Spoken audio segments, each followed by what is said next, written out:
Баршаңызға сәлем, сіздермен Фариза асханасы арнама қош келдіңіздер. Бүгін сіздермен қазіргі таңда хит болып жатқан пончиктарды жасайтын боламыз. Ішінде шоколадты салмамен жасаймыз, өте дәмді болып шығады. Видеоны соңына дейін қарап, міндетті түрде жасап көріңіздер. Ең алдымен менің арнама тіркелмеген болсаңыздар, осы видеоның астында подписаться деген кнопканы басып, арнаға жазылып алыңыздар. Бісмиллах деп ең алдымен ыдысымызға жылы сүт құйып аламыз, оның үстінен қант және дрожжды салып, жақсылап араластырып, 10-15 минутқа бетін жауып қалдырамыз. Мінекей біздің апарамыз дайын болды. Дрожжымыз дәл осылай көтеріліп шығу керек. Енді осы апарамыздың үстінен 2 жұмыртқаны салып, жақсылап араластырамыз. Кейін алдын ала електен өткізілген ұнымызды салып, жұмсақ қамыр илейміз. Осы пончиктарымызға қажетті заттардың құрамын осы видеоның астында описание бөліміне жазып қалдыратын боламын. Сол жерден асықпай қарап алып жасасаңыздар болады.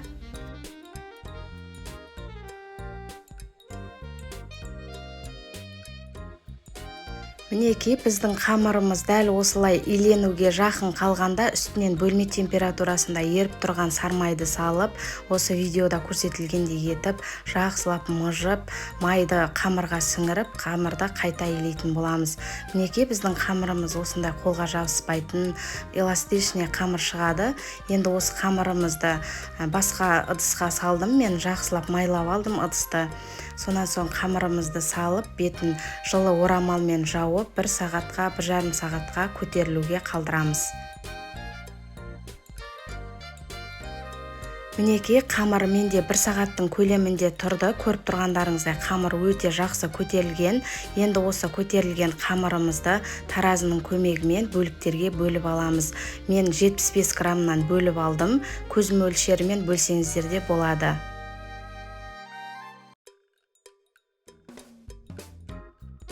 Бөліктерге бөліп алған қамырларымызды бірден пергаментный бумагалардың үстіне қоямыз. Дәл осы видеода көрсетілгендей етіп, қамырымызға сәйкестендіріп кесіп алып, қамырларымызды бірден соның үстіне қоямыз.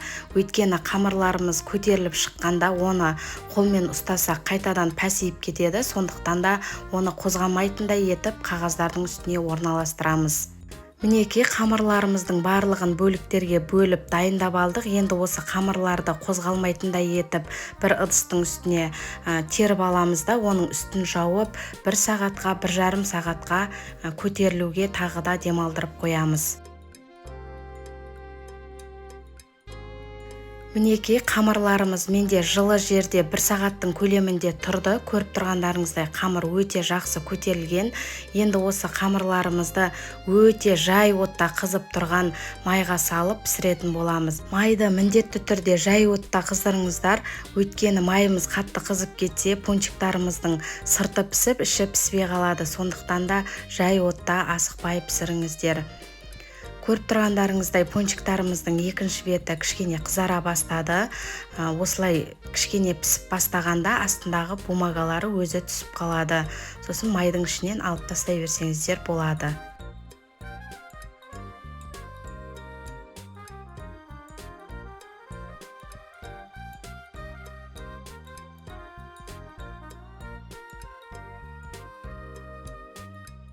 Мінекей пончиктарымыздың екінші беті де сарғайды. Көріп тұрғандарыңыздай дәл осында қып-қызыл боп қызарғанша майда ұстаңыздар. Сонда пончиктарымыздың іші де өте жақсы пісіп шығады.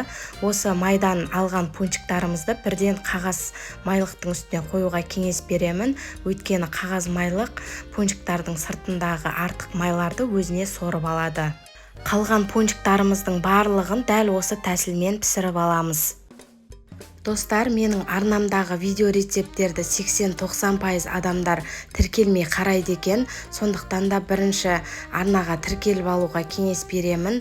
Бұдан да басқа көптеген рецепттерді шығарып отыратын боламын. Сол рецепттерді бірінші болып көру үшін осы подписаться деген кнопканың жанында қоңырауша белгісін басып қойсаңыздар, менің салған жаңа видеоларым бірінші болып сіздерге түсіп отыратын болады. Дәл осындай қазақша контент рецепттерді қолдап, лайк басып, басқа да достарыңызбен бөлісіп қоюларыңызды сұраймын. Және де комментарий бөліміне өз пікірлеріңізді жазып қалдырсаңыздар да болады. Мінекей пончиктарымыздың барлығын пісіріп алдық. Көріп тұрғандарыңыздай қып-қызыл өте әдем болып шықты.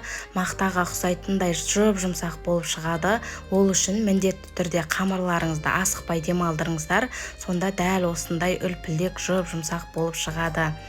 Енді осы пісіп шыққан пончиктарымызды суытып, қант ұнтағына аунатып алатын боламыз.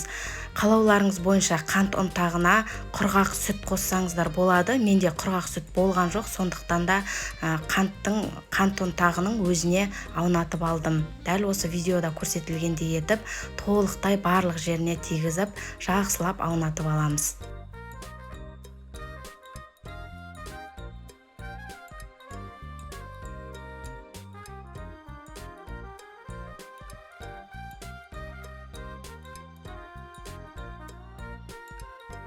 Мінекей пончиктарымыздың барлығын қант ұнтағына жақсылап аунатып алдық, барлық жеріне тигізіп. Енді бұл пончиктарымызды ағаш таяқшаның көмегімен ішін босатып аламыз. Дәл осы видеода көрсетілгендей етіп, жасап ортасын ашып аламыз. Өйткені біз ішіне оның салма саламыз, сондықтан да оған орын дайындап аламыз.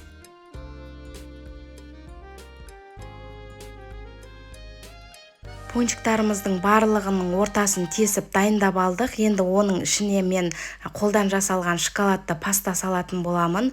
Осы шоколадты пастаның рецептісі менің YouTube каналымда бар. Осы видеоның астында сілтемесін қалдыратын боламын. Қарап жасасаңыздар болады. Немесе өз қалауыңыз бойынша кез келген салма қолдансаңыздар болады. Дайын шоколад, дайын крем, заварной крем да салсаңыздар өте дәмді болып шығады.